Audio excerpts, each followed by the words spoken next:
Hello and good morning all the students of class 6. Here we are starting with our new lesson for which we have done the word meanings. Now we are about to read the lesson. The lesson titled Shiny Dollar. This lesson is based on some, you could say, supernatural powers that we call, हम अपनी भाषा में जिन्हें भूत प्रेत आत्माएं कहते हैं. ये कहानी ऐसी ही एक घटना पर आधारित है. So let's start with the lesson. A couple from New York was returning home from a trip to New England. New York का एक नया जोड़ा अपनी यात्रा से घर वापस लौट रहे थे न्यू इंग्लैंड से. They were driving home in a carriage and were somewhere near Springletown, when it became dark. ये जोड़ा एक घोड़ा गाड़ी में यात्रा कर रहे थे, जिसे हम बग्घी कहते हैं, जिसे घोड़े खींचते हैं. एक बग्घी में ये यात्रा कर रहे थे और ये स्प्रिंगल टाउन एक शहर है इंग्लैंड में, न्यूयॉर्क में, जिसके पास ये बिल्कुल पहुंच चुके थे जब अंधेरा हो चला. क्योंकि बात तब की है जब ज़्यादा मोटर चालित गाड़ियां नहीं चलती थी. उस ज़माने में लोग घोड़े गाड़ी बग्घी से ही लंबी यात्राएं करते थे. तो ये लोग भी अपनी यात्रा करके आते आते वहाँ पहुँचते पहुँचते अंधेरा हो चला. They knew they would have to look for shelter for the night. वे जानते थे कि अब वे आगे यात्रा नहीं कर सकते, इसलिए उन्हें छुपने के लिए, रात बिताने के लिए कहीं ना कहीं किसी आश्रय की ज़रूरत थी. The husband saw a light through the trees and turn their horse into a small lane landing up a hill. पति को दूर गली में पेड़ों के झुरमुट से रोशनी आती दिखाई दी और उन्होंने एक पतली से गली में अपनी घोड़ा गाड़ी को मोड़ ली. ये गली ऊपर पहाड़ की ओर जा रही थी, लीडिंग अप द हिल, यानी पहाड़ के ऊपर ये गली जो जिस रास्ते पे वो मुड़े, ये रास्ता उन्हें पहाड़ के ऊपर ले जाने वाला था. अ pleasant little house stood at the top. इस पहाड़ की ऊंचाई पर ऊपर एक खूबसूरत सा छोटा सा घर था. And an old man and his wife met the couple at the door. और इस जोड़े का स्वागत दरवाजे पर एक बुजुर्ग, एक बूढ़ा व्यक्ति और उसकी सुंदर महिला पत्नी ने स्वागत किया इन दोनों का. They were in their night clothes. वे रात्रि में पहनने वाले कपड़े, यानी जो लोग सोने के वक्त पहनते हैं कपड़े, उन्हीं कपड़ों में थे. And were perhaps about to turn in but they welcomed the travelers. और शायद वो अब घर बंद करके सोने ही वाले थे, लेकिन इसी दरमियान ये यात्री आ गए तो उन्होंने उनका स्वागत किया. And offered them a room for the night. और उन्हें ठहरने के लिए एक कमरा दिया. The old woman bustled about making tea and offering freshly baked hot cake. वो जो बूढ़ी महिला थी वो गुनगुना रही थी चाय बनाने के दरमियान, बहुत खुशी थी, और उन्होंने उन्हें ताज़ा ताज़ा बनी हुई केक, गर्मा गर्म केक उन्हें खाने को दिया.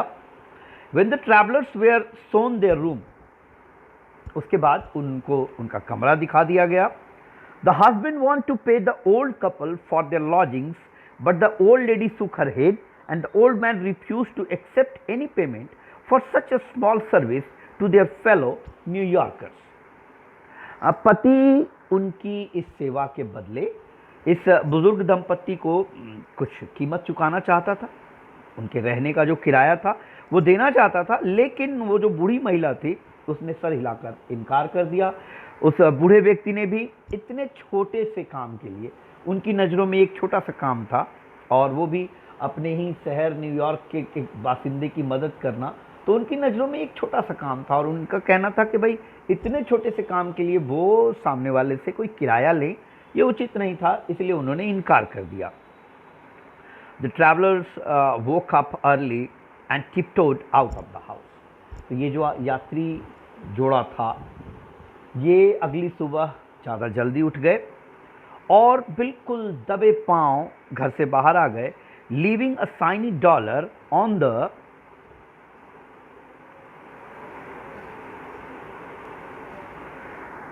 on the center of kitchen table, assuming that the old couple would not miss it. जाने से पहले इस युवा जोड़े ने भोजन कक्ष के बीच जो टेबल लगा था, खाने का जो टेबल लगा था, उसके ऊपर एक चमकदार $1 का सिक्का रख दिया, ये मानते हुए कि ये जो बूढ़ा जोड़ा है वो इसे उठाने में गलती नहीं करेगा। The husband hitched up the horse and they went a few miles before they had breakfast at a little restaurant in Spingletown. इसके बाद पति ने घोड़े की जो लगाम थी उसको झटका दिया और उनका घोड़ा चल पड़ा। कुछ मील की यात्रा करने के बाद फिर वो नाश्ता करने के लिए एक छोटे से सराय में रुके, एक रेस्टोरेंट में रुके जो कि स्पिंगलटाउन में था। The husband talked about the nice old couple to the owner of the restaurant and the man turned pale. पति ने उस रेस्टोरेंट के जो कर्मचारी थे या यूं कहें मालिक थे, मालिक को इस सहृदय सहयोगी ये जो बूढ़ों का जोड़ा उन्हें मिला था, पति पत्नी, उनकी कहानी बताई और ये कहानी सुनकर ये आदमी भय से पीला पड़ गया। कौन पीला पड़ गया? रेस्टोरेंट वाला जिसको इन्होंने कहानी सुनाई, वो डर से पीला पड़ गया। Where did you say that house was? He asked. उसने पूछा, कहाँ बताया तुमने वो घर, कहाँ बताया? The husband described the location in detail. पति ने जहाँ पर वो घर बना था उसके आसपास का पूरा विवरण, पूरे डिटेल्स के साथ बताई, पूरे एकदम सारा विवरण दिया उन्होंने। You must be mistaken, said the restaurant owner. उस होटल के मालिक ने कहा, आपसे निश्चित रूप से गलती हुई है। That house was destroyed 3 years ago by a fire that killed the Richard family. क्योंकि जिस घर की आप बात कर रहे हैं वो घर तो 3 साल पहले ही आग में जल चुका है और इसी आग में उस घर के जो मालिक थे, रिचर्ड परिवार, वो भी जल मरे। I don't believe it, the husband said flatly. पति ने बिल्कुल सीधे सीधे नकारते हुए कहा, मैं नहीं मान सकता। Mister and Mrs Richard were alive and well last night.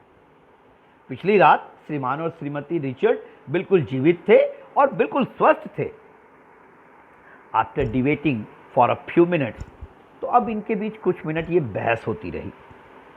The couple and the restaurant owner drop the carriage back out of town towards the old Richards place. और अब अपनी बात की तस्दीक के लिए, बिल्कुल जांचने के लिए, ये युवा जोड़ा रेस्टोरेंट मालिक के साथ वापस उस जगह की ओर चले जहां ये रात को रुके थे, यानी रिचर्ड के स्थान तक। They turn into the lane, गली में मुड़े, which was overgrown with weeds. हैरानी की बात यह थी कि अब इस गली में झाड़ झंखाड़ उगे हुए थे जो पिछली रात उन्हें नहीं मिले थे। आज जब ये जा रहे थे, इस सड़कों पे, वीड्स कहते हैं जंगली जो झाड़ वगैरह निकल आते हैं सड़कों पे या खाली ज़मीनों पे, तो ऐसे ही जंगल झाड़ उगे हुए थे। And climb the hill to the top, और फिर वो बिल्कुल ऊपर तक गए, पहाड़ के ऊपर तक गए। There they found a burned out shell of a house. वहाँ उन्हें एक जले हुए घर का अवशेष मिला। That had obviously not sheltered anyone for a long time. और देखकर ही लग रहा था कि इस जले हुए घर में कोई भी शायद लंबे समय से नहीं ठहरा होगा। I must have missed the track, said the husband. पति ने कहा, मैं शायद रास्ता भटक गया हूँ, मैं शायद रास्ता भूल रहा हूँ। And then his wife gave a terrified scream and fainted into his arms. तभी उसकी पत्नी जोर से चीखी और उसके बाहों में बेहोश हो गई, अचेत हो गई। As he caught her, जब उसने उसे पकड़ा, the husband looked into the ruin. उसने उस बर्बाद हुए घर के अवशेष में देखा, and saw a burnt table with a shiny dollar coin lying. वहाँ एक जला हुआ टेबल था और उस टेबल के ऊपर वही चमकदार डॉलर, चमकदार सिक्का रखा था जो पिछली रात उन्होंने दिया था। यहाँ आकर आपकी ये स्टोरी खत्म होती है। वर्ड मीनिंग्स आप ऑलरेडी याद कर चुके हैं, तो बच्चों इस स्टोरी को अपने घर पे पढ़ेंगे, समझेंगे और फिर अगले दिन हम इसके क्वेश्चन आंसर्स की ओर चलेंगे। आज के लिए इतना ही। Thank you.